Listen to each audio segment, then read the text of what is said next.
अस्सलामुअलैकुम, नमस्ते, सत श्री अकाल। Welcome back to your own YouTube channel. मैं हूँ Saima Pirzada and you are watching Saima Pirzada reaction channel. तो कैसे हो आप लोग?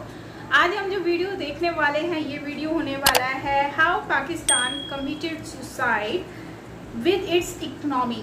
तो देखते हैं भाई कि क्या सीन है, क्यों पाकिस्तान ने कैसे सुसाइड कर लिया विद इट्स इकोनॉमी। तो बेसिकली क्राइसिस तो बहुत ही सारे हैं, सिचुएशन ही बहुत सारी ऐसी हो चुकी है डेवलप के हम कुछ भी जो है वो अब सिर्फ बोल ही सकते हैं, क्योंकि जो गवर्नमेंट है और जो हमारे पॉलिटिक्स पार्टीज जो हैं वो सिर्फ अभी आपस में ही मतलब उलझे हुए हैं। तो जिसकी वजह से वो इकोनॉमी के ऊपर कोई फोकस नहीं कर रहा, जस्ट सब लोग अपनी पॉलिटिक्स के ऊपर फोकस कर रहे हैं कि हमने कुर्सी उठानी है, हमने कुर्सी उठानी है। तो लेट्स सी कि भाई इसमें क्या फैक्ट्स लेकर आते हैं। इमरान खान तो उतर गए हैं कुर्सी से और अभी शहबाज शरीफ जो है वो दोबारा से शहबाज शरीफ आए हैं अभी, तो कुछ टाइम के लिए देखते हैं कि भाई इसमें क्या इनसे रिगार्डिंगली कहा जा रहा है और इकोनॉमी के अकॉर्डिंगली क्या कहा जाता है। तो ओरिजिनल वीडियो का लिंक आपको नीचे डिस्क्रिप्शन में मिल जाएगा, सो आप वहाँ से वॉच कर सकते हैं। बाकी रिएक्शन वीडियोस हमारे चैनल पर देखें, चैनल पर न्यू है तो सब्सक्राइब करना बिल्कुल मत भूलिएगा। Let's start the video. कि महंगाई सिर्फ पाकिस्तान का इशू नहीं है, कि ये अब एक कोरोना की वजह से दुनिया के अंदर जो सप्लाई शॉर्टेजेस हुई, ये अब उसकी लहर आई हुई है और इसमें पाकिस्तान अकेला नहीं है मुलव्वस। Mia Mohammad Shehbaz Sharif Saab is declared to have been elected as the Prime Minister of the Islamic Republic of Pakistan.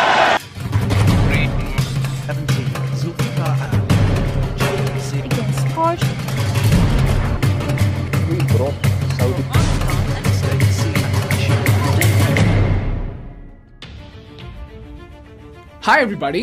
Pakistan is facing one of the worst economic crises in its history.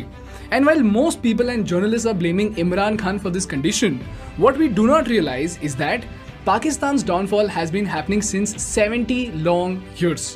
In fact, Pakistan has been consistently facing economic crisis ever since its partition from India. And in the past 30 years itself, the IMF alone has bailed it out for 13 times. And just like Sri Lanka, the Pakistani economic crisis has got some very important lessons for us, the citizens of India. So in this episode today, we are putting out the simplest possible explanation as to what exactly went wrong with Pakistan, how did the leaders of Pakistan make some terrible decisions that have ruined the country, and most importantly, as Indians, what are the lessons that we need to learn from Pakistan so that we never ever let India face anything like this. This video is brought to you by Hirect, but more on this at the end of the video. The first and the most obvious reason for Pakistan's failure is political instability. Long story short, not a single prime minister in Pakistan has completed his or her term. The country has been swinging between democratic and military rule, and during the democratic rule also, every single leader who comes up first tries to rectify the mistakes committed by the previous leader, and by the time they start acting on their policies, they are overthrown by another entity. For example, in 1978, General Zia took over the Pakistani government with a military coup. And as soon as he came to power, he banned the unions, censored the media and took up very heavy loans from different entities all across the world. But after he died, Benazir Bhutto took over, and by the time she reversed the ban on unions and gave freedom of press, she was overthrown by Nawaz Sharif. And this has been happening since 70 long years. And when this kind of political instability exists, there are three major drawbacks that kick in for any country. Number one, even if you've got valuable assets like labor and skilled workforce, foreign companies will not set up the units in your country. Why? Because if a company sets up a manufacturing unit in your country, the existing democratic government might levy a 10% tax. But tomorrow, suddenly if there's a military rule, the dictator might impose a 50% tax or even change the economic policy itself. This would make business extremely unviable, because of which foreign companies will not bother to come into such countries. Secondly, since every leader who comes in knows that he or she could be overthrown, their sole focus has only been on power struggle rather than actual development. In this case, if you see, more or less every freaking leader of Pakistan did something or the other to attack India or to bash India.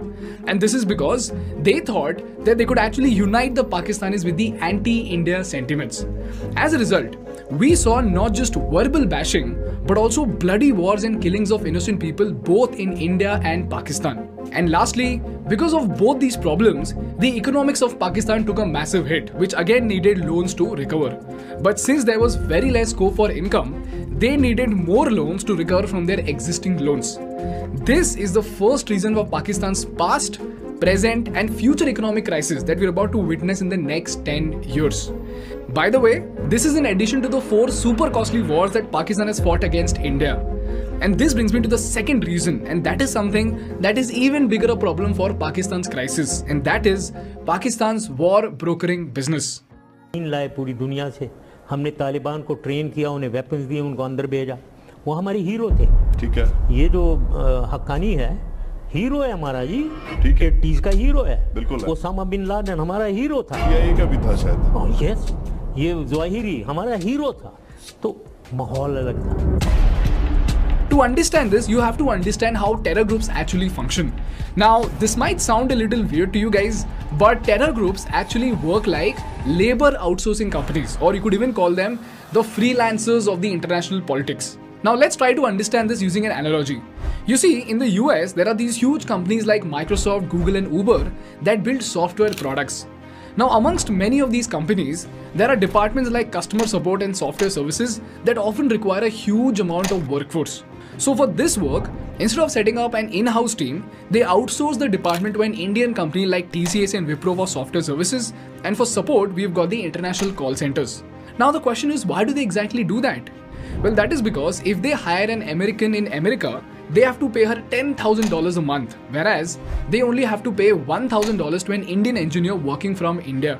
So they save a ton of cost. Secondly, if they hire in-house employees, they have to give them health insurance, rent or buy an office space to accommodate these employees, then set up a management team to manage the staff, and then pay for the employee perks that cost the company lots of time, money and resources. Whereas, if they outsource it to a company like TCS, TCS will take complete responsibility of the project, TCS will hire and fire employees, rent the office and manage the office staff, and overall, it will do the entire operation such that the projects could be completed on time. And this is being done without passing on the worries to the American company. This way, the risk of human resource management is actually transferred to TCS at 1/10 the fee of an American employee. And lastly, if an American company hires 2,000 employees, it cannot suddenly lay them all off if they do not perform well, because it will be a black spot on the reputation of the company. And on top of that, the company also has to pay these employees 6 to 12 months of salary as severance package. Whereas, if it is a third party like TCS, the American company can directly fire TCS and hire another company to do the job better. So to put that straight, the American companies have transferred the risk and pain to the Indian companies in exchange of revenue and business. And if you look closely, this is very similar to how terror organizations actually function with countries. For example, in 1979, the Soviet Union had invaded Afghanistan, and the Soviet-Afghan war was going on from 1979 to 1989. So guess what? The United States obviously wanted to enter Afghanistan to oppose the Soviets. But the catch over here was that if the American army deployed its own soldiers, it would be very costly and very risky. Why? Because firstly, the United States is accountable for every single soldier's life lost. Plus, they have to pay their salaries, they have to pay for food and every other expense including the pensions. Secondly, if the American army is deployed, they have to build cutting-edge defense township and barricades to protect the life of these soldiers. And lastly, once the American army enters the battlefield, it will be officially known that America is being involved in the matters of other countries. So if something terrible happens, which it kind of always does, it would be a black spot on the reputation of America. So guess what? Instead of sending their army to fight, just like American companies outsource their software services to companies like TCS and Wipro, the American government outsources the military project to a third party which provides human resources to execute the exact same actions at dirt cheap cost. These parties are none other than militant groups, rebels, terror groups, or whatever the media calls them. These groups have their own agendas and they use the supplies of these countries to fulfill them. In this case, the entity that America outsourced the work to were Mujahideen fighters. And just like there are training centers that train the candidates in certain specific skill sets to serve the clients, Pakistan became the training ground for these Mujahideen fighters to help them fight the Soviets in Afghanistan. On top of that, Pakistan would also provide the land route for the supply shipments that used to arrive from the United States, and then it used to go to Afghanistan. And when this arrangement was made, it gave the United States 3 superb advantages. Number 1, no matter how many people die from the Mujahideen groups, the US government does not have to answer to anyone. Number 2, instead of paying hefty salaries to the American army soldiers, they just have to provide guns, ammunition and a bit more money to train the Mujahideen men. And lastly, just like an American company can fire a software service company and go to another one without worries, America can just cut off the funding to these groups and go to another group to execute their task. And when this kind of arrangement is made, America is able to execute its task at far lesser risk and far lesser cost. And secondly, Pakistan makes money regardless for actually giving permission and access to the United States. And guess what? After the Afghan-Soviet war ended, the Mujahideen fighters are the ones that eventually got together and went on to form another group called the Taliban in 1994. Fun fact is that Pakistan trained not just Taliban, but Al-Qaeda, Lashkar-e-Taiba, Jaish-e-Mohammed and a lot more groups to cause chaos for the Soviet Union in the Middle East, Kashmir and even Punjab. And it's not me who's saying this, but Pervez Musharraf, the military general who turned president of Pakistan himself, who has said this on record. Take a look. एक religious militancy हमने पाकिस्तान के हक में यहाँ introduce की Soviets को निकालने के लिए। हम मुजाहिदीन लाए पूरी दुनिया से, हमने तालिबान को ट्रेन किया, उन्हें वेपन्स दिए, उनको अंदर भेजा। ओसामा बिन लादेन हमारा हीरो था। Now just to give you an idea about how exactly does Pakistan make money from all of this, according to the Center of Strategic and International Studies, since 9/11 attack in 2001, Pakistan has been the beneficiary of something called the US Coalition Support Fund. This fund is used to reimburse Pakistan for the US military use of infrastructure like ports, railways, roads and airspace. And this is being done so that the United States can prosecute the war in Afghanistan and other counter-terrorism operations around this space. This CSF for Pakistan has been as high as $1.2 billion per year, and close to 2018 it was $900 million per year. Furthermore, $335 million was given by the United States for humanitarian assistance. This is how Pakistan turned someone else's war into its own business.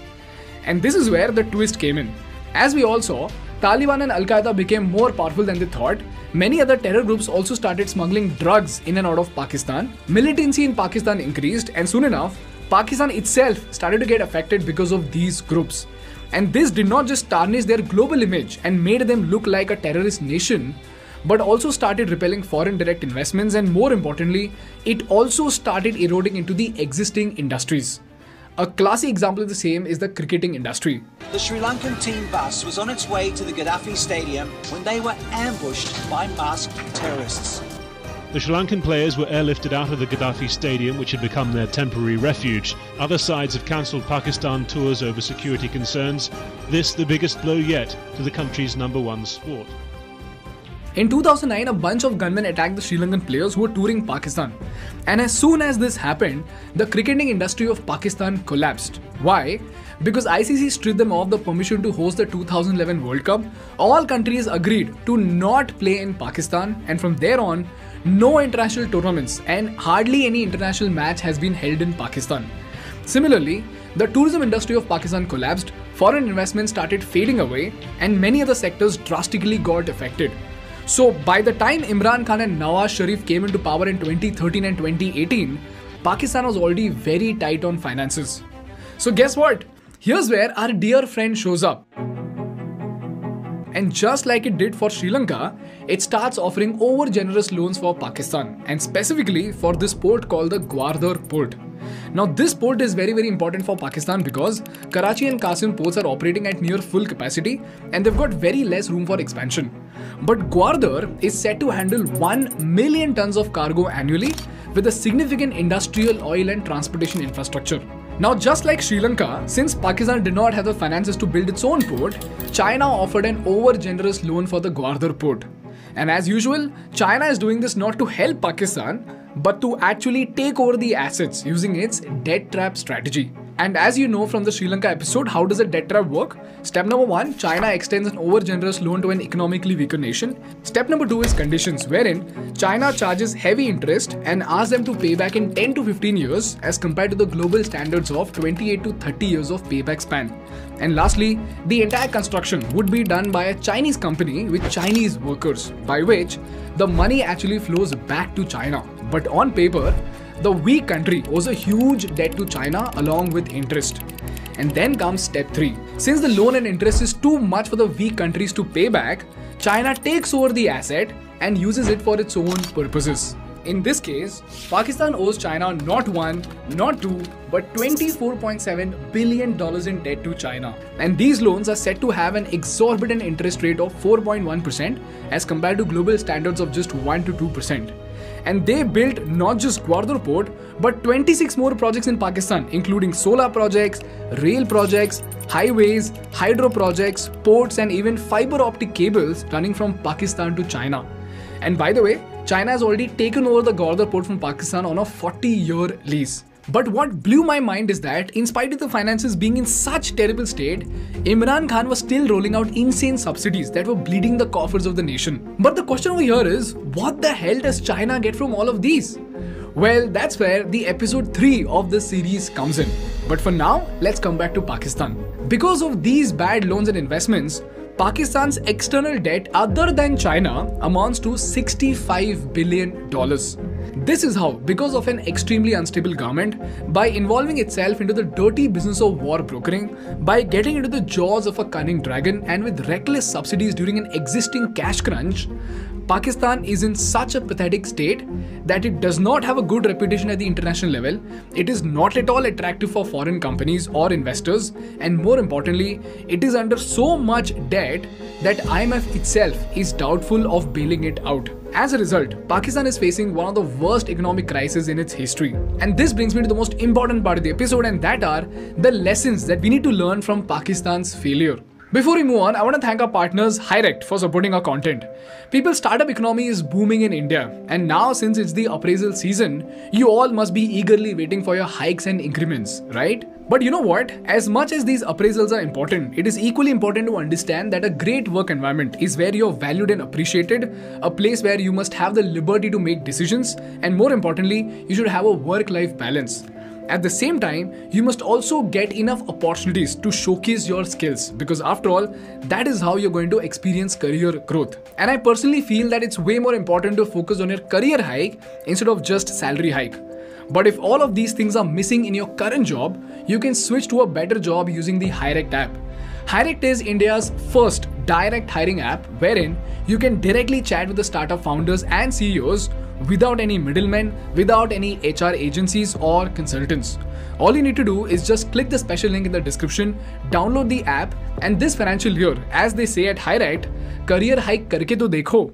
Moving on, the first lesson we need to learn from Pakistan is that no matter how much political rivalry exists between political parties inside the country, the ultimate focus of the rivalry must always be towards the development of the nation and not just about eliminating the opposition. In this case, we saw that while political parties and military entities were busy overthrowing each other, the economics of the country went for a toss. So always keep an eye on the political parties so that they don't keep reversing the good things that the previous party has done, because if that happens, it's only going to lead to destructive development. And this applies to everything from laws to tax regulations to even infrastructure projects. Lesson number 2.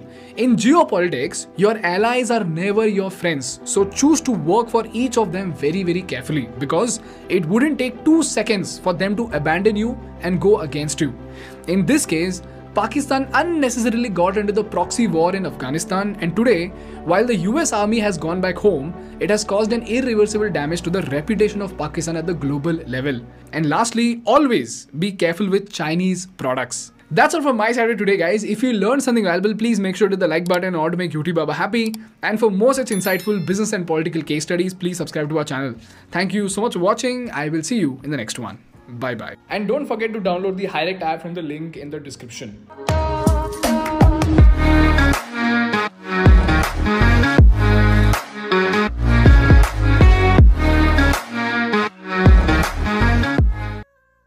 तो दोस्तों, ये हमारा आज का video था कि पाकिस्तान की economy जो है वो किस तरह से जो है वो उसका बेड़ा गर्क हुआ। तो वो आज हमने इस वीडियो में जाना और सारे फैक्ट्स बहुत ही ट्रूली और जो है वो मैं कहूँगी कि अनबियास्ड थे और बिल्कुल ऐसे ही होने चाहिए कि भाई एक रियलिटी बेस्ड चीज़ें जो है वो सबको दिखानी चाहिए। लेकिन अफसोस इस बात का होता है कि हमारे जो लोग हैं उनको ये चीज़ समझ क्यों नहीं आती है कि हमारी इकोनॉमी किस तरह से बिल्ड होगी, किस तरह से हमारी इकोनॉमी आगे निकलेगी।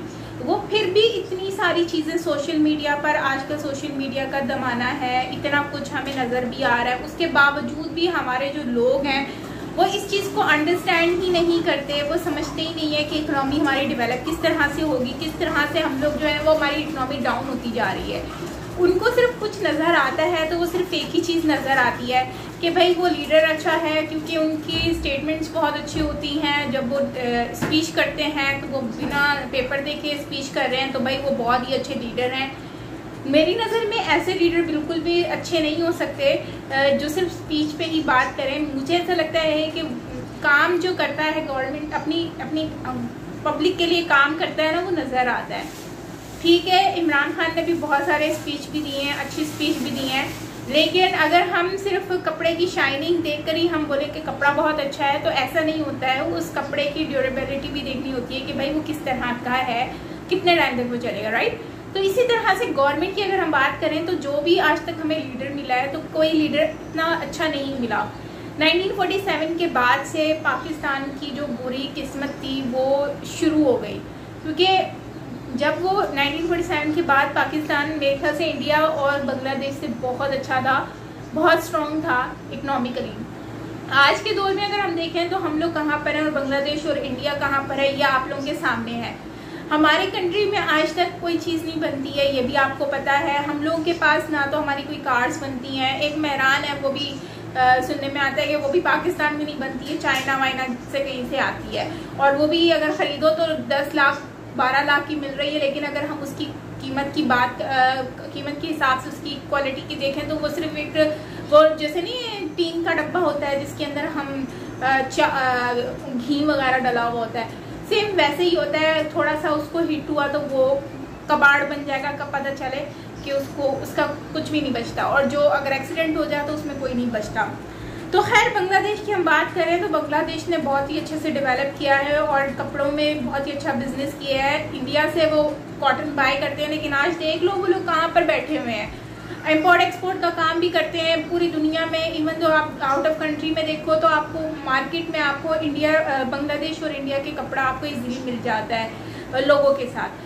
अगर हम पाकिस्तान में बात करें तो हम लोगों ने आज तक हमारी कंट्री में ना कोई इंटरनेशनल लेवल पर कोई आकर बड़ी कंपनी इन्वेस्टमेंट करने को रेडी है, ना ही हमारी कंट्री में कुछ बन रहा है। जो हमारी पॉलिटिक्स और हमारे जो बड़े अमीर लोग हैं वो लोग क्या कर रहे हैं, वो कमाते हैं और फिर चले जाते हैं दूसरी कंट्रीज में और वहाँ जाकर पैसे इन्वेस्ट कर देते हैं, वहाँ पर जाके उनको अमीर से अमीर बना रहे हैं और हम लोगों को गरीब से गरीब बना रहे हैं। फिर हमारी पॉलिटिक्स की अगर बात की जाए तो हमारे पॉलिटिक्स में हमेशा कुर्सी के ऊपर, जैसे मैंने वीडियो के स्टार्ट में ही कहा था, भाई कुर्सी के पीछे सब पड़े हुए। कोई भी आज तक हुकूमत आई है, कोई भी अपना टाइम पूरा नहीं करके गई है। इमरान खान 3.5 साल तकरीबन उन्होंने पूरे किए, उस दौरान में उन्होंने कुछ नहीं किया, लेकिन हाँ अपना एक जो इस्लाम का जो कार्ड है वो लेकर साथ में चलते रहे और सबको लेकर उसी पे चले, और हमारी पब्लिक भी कहती है कि हाँ बस ठीक है, he is the best one. अगर हम उसके अलावा देखें तो कभी इमरान खान ने आके इसके दौरान कभी पब्लिक से बात की, कभी पब्लिक की दुख तकलीफ में शरीक नहीं हुए। बुरा नहीं कह रही, लेकिन जाहिर सी बात है जो फैक्ट है उसको हमें एक्सप्लेन करना चाहिए। और बाकी अगर हम दूसरी गवर्नमेंट को भी देखें तो उन लोगों ने भी कोई अच्छा नहीं किया, वो भी सब एक जैसे ही हैं, सब अपनी कुर्सी के ऊपर लड़ रहे हैं, हर किसी को कुर्सी चाहिए, एक दूसरे को गालियां देते हैं। जब गवर्नमेंट कुर्सी की बात आती है तो एक पार्टी को हटाने के लिए सब मिल जाते हैं और एक दूसरे की तारीफ करना शुरू हो जाते हैं, वही लोग जो एक दूसरे की गालियां दे रहे होते हैं। फिर ऐसे लोग जो एक दूसरे के साथ मिल जाते हैं और मतलब एक कुर्सी की खातिर कभी यहाँ की गवर्नमेंट को स्टेबल नहीं होने देते हैं, काम पूरा नहीं होने देते, कुछ भी नहीं हो रहा। तो जाहिर सी बात है, आप खुद सोचें, हमारी पब्लिक को भी इतनी अवेयरनेस नहीं है कि ये गवर्नमेंट क्या करेगी, जो खुद ही पॉलिटिक्स में उलझी हुई है, तो फिर वो इकोनॉमी के ऊपर कैसे फोकस करेगी? इकोनॉमी के ऊपर कोई फोकस नहीं कर रहा, किसी को कोई लेना देना नहीं इकोनॉमी से, कोई एजुकेशन से लेना देना नहीं है। हमारे यहाँ के लोगों को कुछ आइडिया ही नहीं है कि हमारी आउट ऑफ कंट्री जो है वो लोग कितने लोग डेवलप हो चुके हैं। इवन तो मैं ये देखती हूँ कि हमारे जितने भी इस्लामिक कंट्रीज़ हैं, मोस्टली जो इस्लामिक कंट्रीज़ हैं उसमें जब आगे बढ़ गए हैं, क्योंकि उन लोगों ने कभी हमारे जैसी गलतियां नहीं की हैं। सबने अपनी गवर्नमेंट को पूरा किया है। दूसरा, उनके पास एसेट्स हैं लाइक ऑयल वगैरह है, वो उसी को ही उन्होंने कंटिन्यू रखा और अपना जो है वो कमाने का जरिया शुरू किया। और आज वो लोग अपने मतलब थोड़ा सा माइंड को चेंज किया वक्त के साथ, तो आज वो लोग कहाँ से कहाँ पहुँच गए हैं। बट हम लोग एक ही चीज़ के ऊपर हैं कि भाई ये हमने कुर्सी रखनी है और बस यही चीज़ है।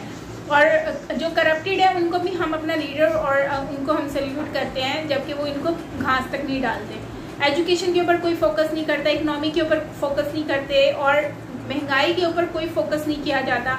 किसी चीज़ के ऊपर नहीं, सब एक दूसरे को सिर्फ अच्छा बुरा ही बोल रहे होते हैं। अच्छा तो नहीं खैर बोलते, बुरा ही बोलते हैं और एक दूसरे का टांग खींचते हैं, मजाक उड़ाते हैं, लड़ाइयाँ, आप मछली बाजार बनाया हुआ पार्लियामेंट को।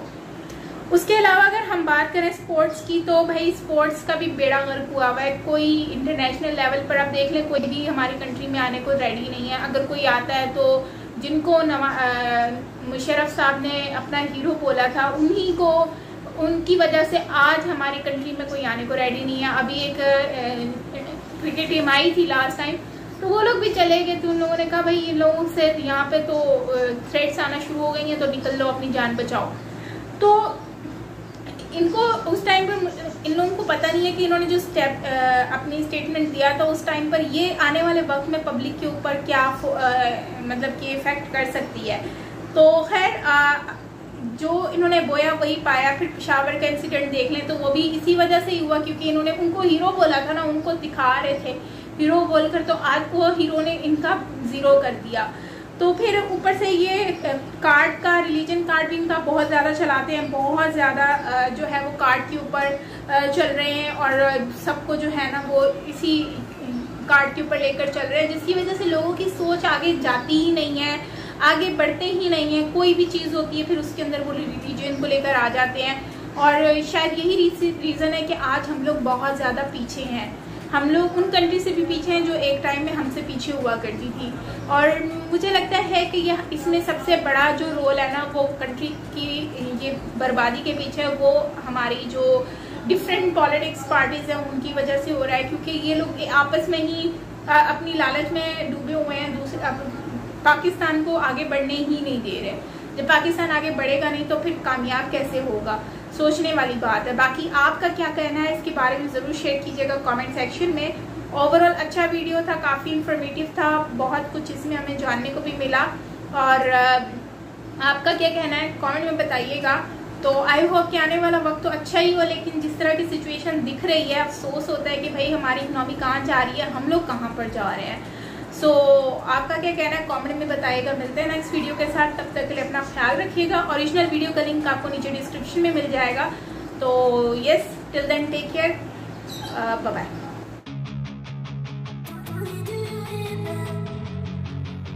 What do you do?